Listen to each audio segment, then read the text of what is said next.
Hey guys, welcome back to the channel. I'm Armenis, and in today's video, I'm going to show you how to set up a brand new Google search campaign, step by step. I'll cover the exact strategy, settings, everything you need to know, and you can follow along using an actual example. And this is what I recommend after managing, several $million in Google ad spend each and every year here at Armenis Digital. So this example works. While it is going to be for an e-commerce business, the exact same principles apply to lead generation. So whether you're doing e-com or lead gen, the video here still applies to you, albeit a few settings may change, and I will cover those off, okay? Let's jump into the screen right now. Okay guys, so what I thought I'd do first is I wanted to show you, I'm using this e-commerce site in Australia. These aren't my client, they're probably a competitor to a client, but I thought I'd use this as an example so I didn't showcase my client. And the reason I wanted to do it is it's quite a hot industry. It's a nice example of, how would you tackle Google search ads for this business? And to be honest, this actually has, a lot of these businesses like this have local components as well, because obviously when you're running Google search ads, you can run them to e-commerce products and people can buy on the website, or you're trying to drive leads. So this can kind of drive both. So I will show you how to do this and how you could drive either leads or sales or both to your business. So I'll jump into the Google ad account and then take you through exactly what I'm going to do. And I'll also have to take you into a Google Sheet to take you through a spreadsheet of how I plan Google search ads. This is just my method. It's very, very quick to do. And this structure, I guess, it has pros and cons, and you can fiddle with it and adapt it to your business. So my recommendation is, if you already have a PMax campaign, jump into the Insights tab and look at which keywords are converting. Now, how do you do that? You go into the Performance Max campaign, you look at Insights, and you grab those and you can put them into a campaign. Now, if you don't have that and you are starting from scratch, you're going to need to go to the Keyword Planner. You can also do it if you're running standard shopping campaigns. Just go to your search terms report, sort by the number of conversions or the conversion value, and any high converting terms, grab that term and send the ad, use that search term as the keyword, and then send the traffic to that specific web page or to the collection page. That's one option. Now, how I like to do it is, if we're starting from scratch and we're doing keywords, I actually use a Google Sheet to plan them, and you can do it before, but we'll just start the campaign and we'll go from there. So I'll jump into a brand new Google ad account, which are right here. And if you click the plus symbol here and click create campaign, click new campaign, then you want to click sales, because what do we want? We want sales. And don't forget to have your conversion tracking set up for this. You must have it set up. Here we're going to be using the purchases event. If there are other things here, just remove them. We only want purchases right now for this. Click continue, then click search. Here you actually don't have to put anything, but you can click website visits. You can put your website if you want. And then we're going to name this campaign, I'm just going to call it Cold Search Campaign. You've seen in other videos, I've shown you how to set up a branded search campaign, which would just bid on brand. In this particular one, do not bid on brand yet. And by brand, I mean your own brand name. You want to segment that out and have it separate to everything else. Otherwise, it's going to muddy the waters and Google will only focus on your brand, and it's going to really skew the return on ad spend. It's going to make things look like they're doing better than what they actually are. Now, right here, this is going to depend how we approach this, and which bidding strategy is going to depend how many conversions you have. If you're an e-commerce business, and how long you've been running ads for. Are you getting conversions from other areas or other campaigns? If you're running lead gen and you are already getting leads through Google Ads or other areas and you have conversion tracking set up, you can go max conversion. So you want to focus on conversions. If you're an e-com store, you're probably going to want to set conversion value. That's only if you're getting, ideally, you want to have 30 to 50 conversions per month. And in terms of value, it doesn't really matter in terms of the value there, but if you don't have 30 to 50 conversions per month, ideally 50, the more the better. There's no rule of thumb or exactly how it's going to work. It can work with less, it can work with more. But if in doubt, just use max clicks and set a max CPC bid of, we'll go into the keyword plan and I'll show you how to set this and like more logically and a bit more data behind it. But for now, set it to $1. You may need to change this if your ads do not get impressions. Just leave this setting here. Don't worry about it. Click next. I like unchecking these. I wouldn't really worry about those because you're just going to spend money in areas that are unproven. Google search is going to get you generally better returns. And really, Google search is probably going to get you the most number of conversions, not better returns. And these other areas are like, it's a little hard to report on them. I would just leave them and have dedicated display campaigns if that's what you want to do.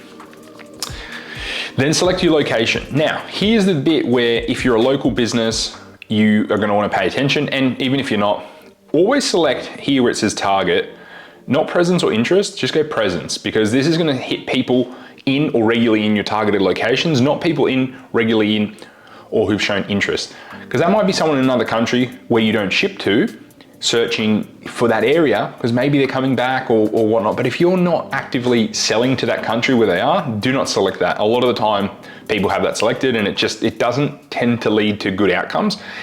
It doesn't always make a big difference, but I do find that I really want to tell Google, hey, only people in this country for sure. Given this is an Australian business, and if you sell Australia-wide, just select Australia. Now, if you only ship to certain states, or if you prefer to select a custom location, you can do that. You can just actually enter a location. And so you can go location or radius. You could put your actual city. I live on the Gold Coast. I could put Gold Coast and 20 miles around it, and that will show you where that is.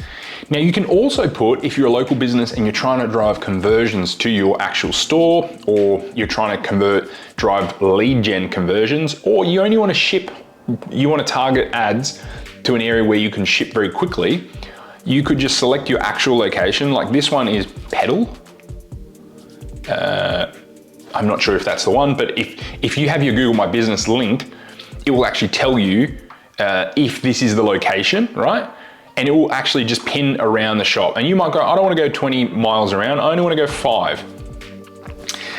If you are a physical business, start the radius smaller and then expand it out, right? If you're an e-commerce business and ship Australia-wide, you can just put Australia and just target the entire country or USA or whatever. Don't put radius like I've done there. Put the entire location, put Australia. And if you're in Australia, do not select Austria. Okay, we've done that. You can, if you have audiences, put these audiences in here. You can totally do that, and it will jumpstart your campaign if you already have remarketing audiences. Why you want to do that is you would actually tell Google, hey, increase the bids on these audiences. So you can either select pre-done audiences that are like Google segments them. And if you've been running a lot of traffic, they will start to appear here. Otherwise you can browse and you can do a bunch of different variations here. But if you want to remarket to people from the get-go, you can choose your data segments, your website visitors, and you can select them. You can create audiences within Google Ads or within Google Analytics as well. Just for this, we're gonna leave it blank. The difference between targeting and observation is targeting means we're only targeting people in those audiences. So if you wanted to do a remarketing search ad, that's how you would do it. Observation means I want to report on it, I want to be able to bid on it, but I want to hit other people as well. They don't have to be in this audience to be hit by my ads. We're going to leave this here. You can't actually touch it in this at the moment. Leave this as is. Leave this as is. Now, if you run a business and you're trying to get phone calls and you only run certain hours a day, this is where you could put an ad schedule. Now, if you wanted to exclude your brand, you could actually do it in here through an excluded brand list. You could do that. You can do that in there, but we can also add all the negative keywords of our brand name onto the campaign. Then click next. This bit here is where you can use the AI, which is new. I find it very clunky. It's much easier to come up with your own things here. And then if you need to, you could just generate this and put so if I put this URL here, for example, or say I wanted to do all e-bikes and just target e-bikes, I could click this here and it will come up with some copy. Let's review it. We'll see if it's good. We'll keep it. If it's not, we won't. What does it say? We offer the highest quality range of e-bikes and scooters.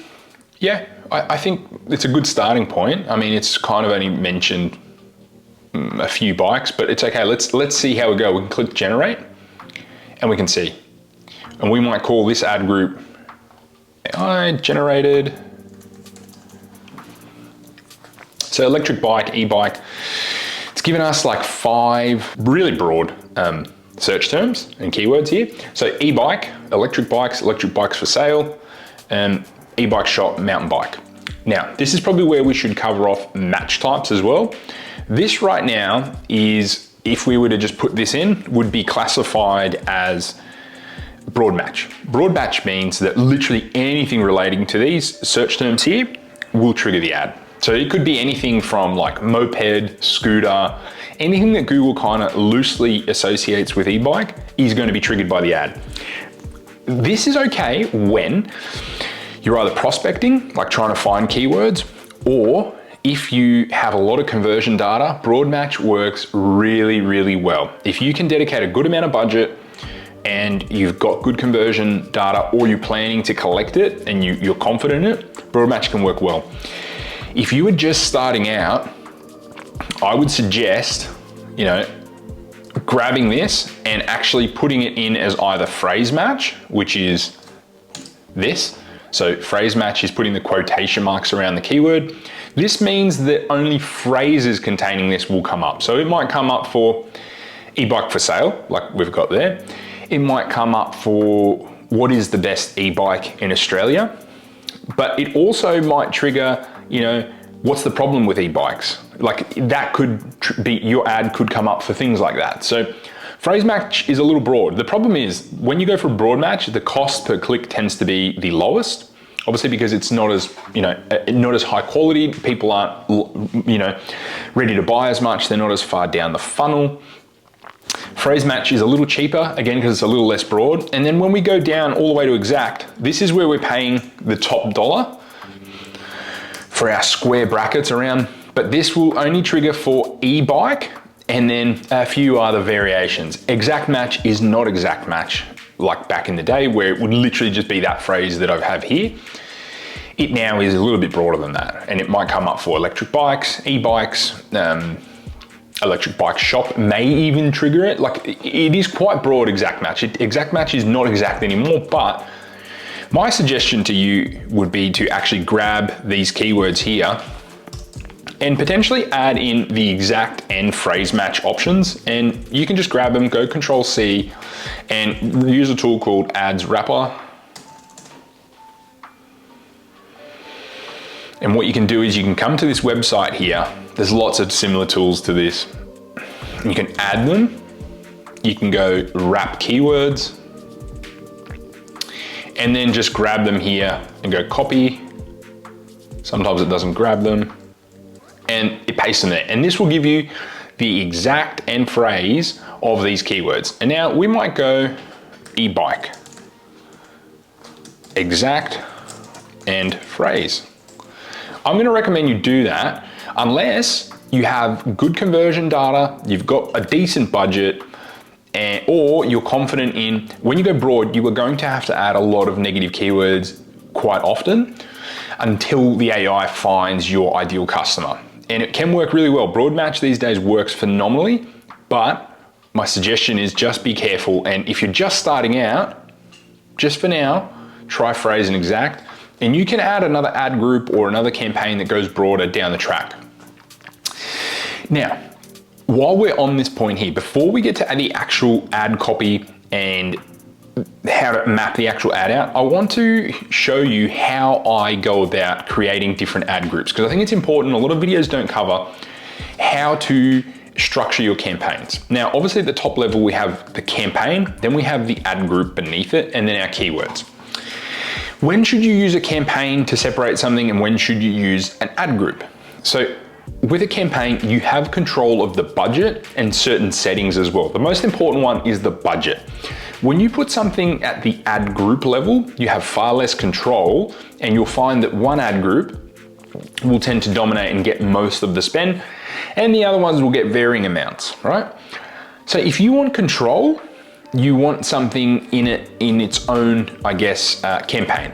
If you are not too worried about the control and not too worried about the reporting, because obviously at the campaign level, the reporting becomes a little bit easier as well. And it's just much more clear cut. Hey, this is my campaign for electric bikes. This is my campaign for electric scooters. You could definitely do that, and that's how I would group that. You also want to consider what's the theme. You don't want to put too many ad groups and too many themes and mix them in. So I personally wouldn't put electric bikes, electric scooters, and everything in one. I would separate that out. But if I was time poor and I didn't care which one was favored, like if I wanted to, it didn't matter. I just wanted sales. It didn't matter if it was bikes, scooters. But if I wanted to go, hey, I've got $100 per day to spend. I want to spend $75 on bikes and $25 on scooters. You would have an electric bike campaign and then a scooter campaign. Now, how would you then break those up even further? Let's head over to this website, e-bikes, right? You could then separate things out by the type of e-bike, right? So what's the functional purpose? Like who is searching for it? What are they typing? So remember, you then have keywords under these. So you could do it by brand. You could have a look at all these different brands here and do ad groups for each different brand. That could be a separate ad group. You could do ones based on what type. You know, maybe they're a cruiser bike, maybe they're a mountain bike. You could do it like that. What we're wanting to do as well is we're wanting to craft ad copy that is similar to what the person searched. And then when they land on the landing page, which is the next part, is where are we sending them? So we also have scooters here, which would be separate. And you know, you've got categories here. Actually, they don't seem, oh, they have categories. So here's what I meant. Like you might have cargo bikes, commuter bikes, fat wheel folding bikes. Each of these categories could be their own ad group. And then each brand could be its own ad group as well. So if I wanted to do a commuter bike campaign, right? I would grab this URL. I'd put it up, I'd put a title here of commuter e-bikes, so I know what it is. I'd put the URL here, so I know where I'm sending the traffic. And then I could come into the keyword planner. So to get to the Google Keyword Planner, how we're gonna do that is we're gonna go to Tools, we're gonna go to Keyword Planner. If you get stuck, just search for it here. Discover new keywords. Now, if you don't have a clue what keyword to select, you can just start with a website. I could grab this, put this in here, and then go use only this page. And this will give me the keywords this page ranks for organically, just this page, right? And this will give me some good ideas. Now, I agree, e-bikes can still be used in this, right? But because I'm trying to make it a bit more, I guess, specific to the type, I might type commuter e-bikes. How am I gonna do that? I'm gonna go back to here, and I'm just gonna try commuter e-bikes. Here we go. And what does this tell me? This tells me the search volume is not that high. So you know what? This probably wasn't a great example. Oh, sorry. So commuter e-bike does get a little bit. Best commuter e-bike. I would then put this here as these are the keywords for this particular category. All right. Best commuter e-bike. Best commuter e-bike. And you get the point. You could then make another category if you wanted to for a particular brand. Let's go Super 73. We could make a Super 73 ad group. I'm just gonna put this here so you're well aware how to structure this. I'm just trying to teach you how to do this. You could just run along and just do one for e-bikes, but I really want you to understand how important it is to make sure you're grouping things correctly. So the reason I want this URL is I want to send people to this page, because if people are looking for a commuter e-bike, I want them to land on the commuter e-bike page. I could even send it to my bestseller if I know which one my best-selling commuter e-bike is. I could send them just to that page. With Super 73, again, the brand, I'm going to put it to here, and then we're going to put the Super 73 brand.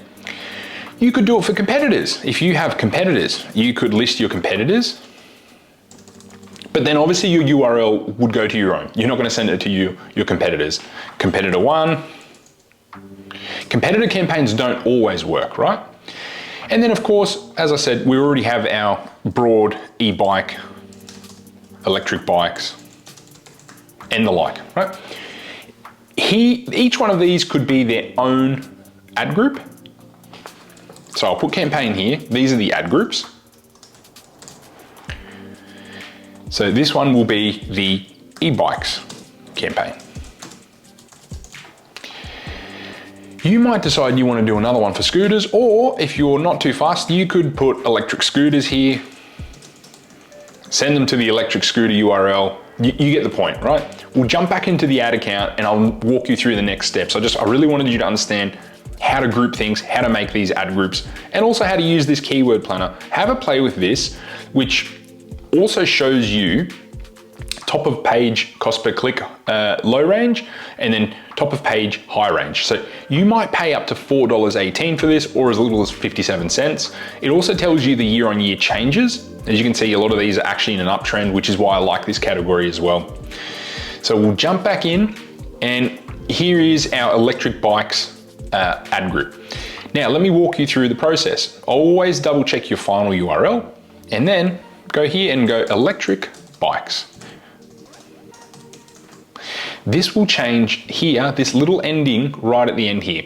Try and make it relevant to whatever you're selling, because the more you can mention it, the better. Now, the AI has given us a reasonably good set of keywords, of headlines, but some of these aren't relevant because, like Cullen electric bikes, I'm just gonna go number 1, electric bike store, and just leave it as that. I like using that. What we can do as well is we can pin this to position 1. Now, electric mountain bikes, we're gonna leave it for this because we're going super broad. Ideally, you'd wanna send that to the electric mountain bikes URL. You wouldn't necessarily wanna go this broad. You can do this. It's not to say you can't. There's such big search volume in this, it will likely find you buyers. Shop electric bikes for sale. Now, order online could be position 2. Fast shipping could be position 3. And so the ad would look like this: electric bike store, order online, fast shipping.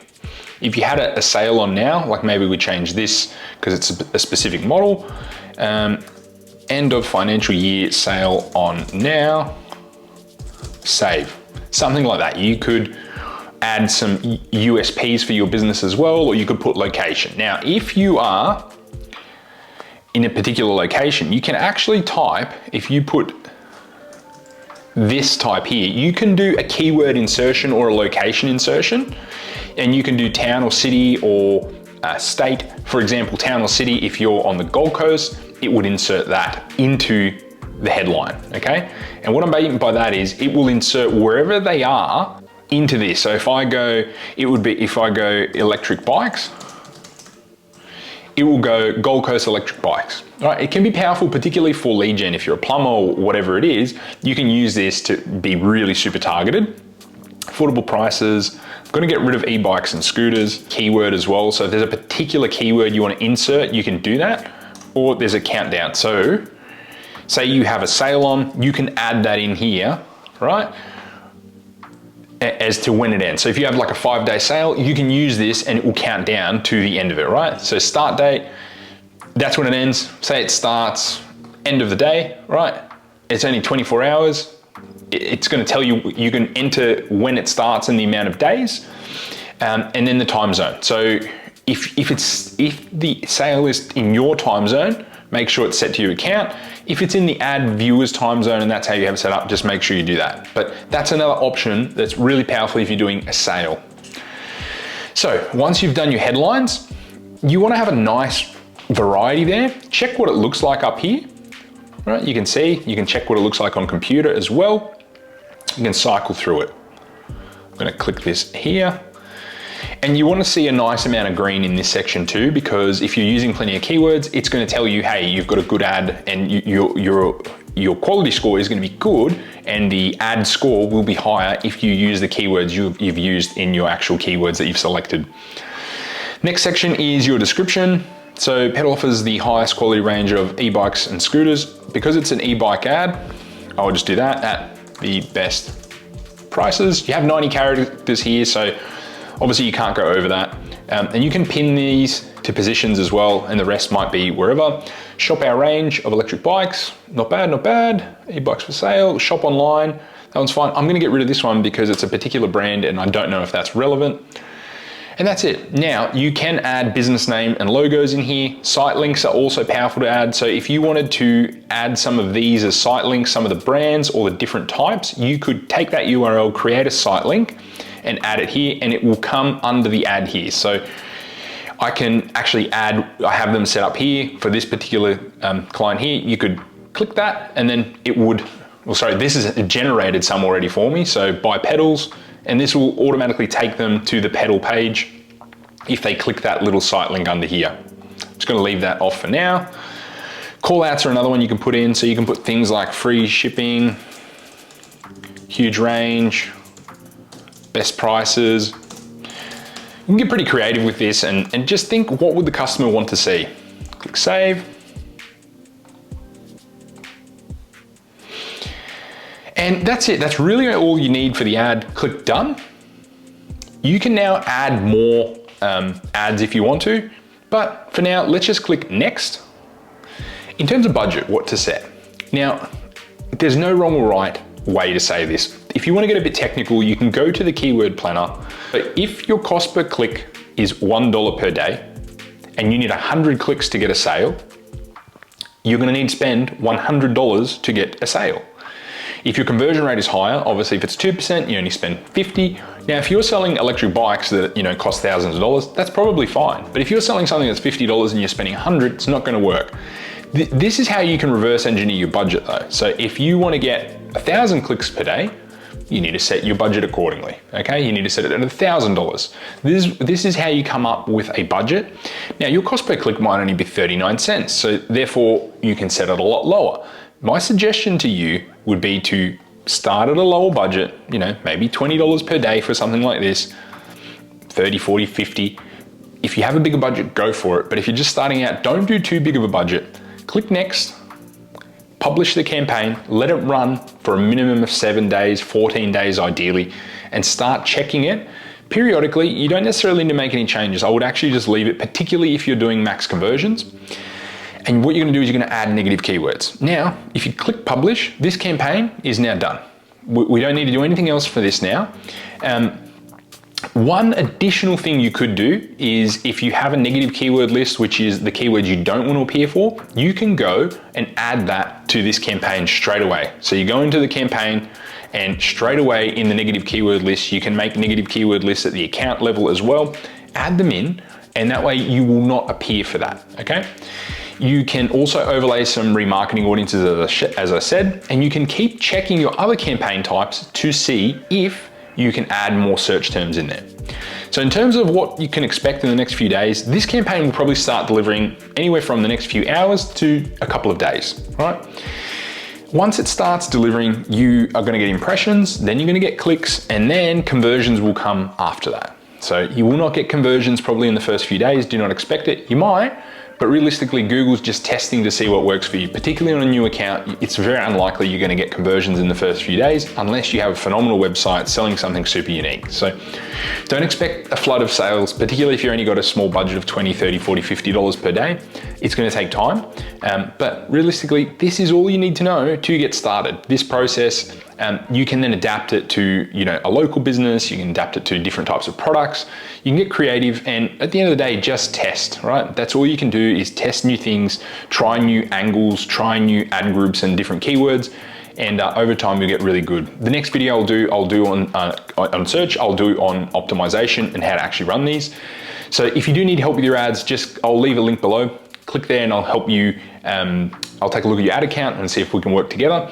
I've also got a bit of an academy happening at the moment as well and relaunching my course. So if you're interested in any of these things, just reach out to me on Instagram, Facebook, or email, and we can have a chat. Thanks so much, guys, and see you in the next one.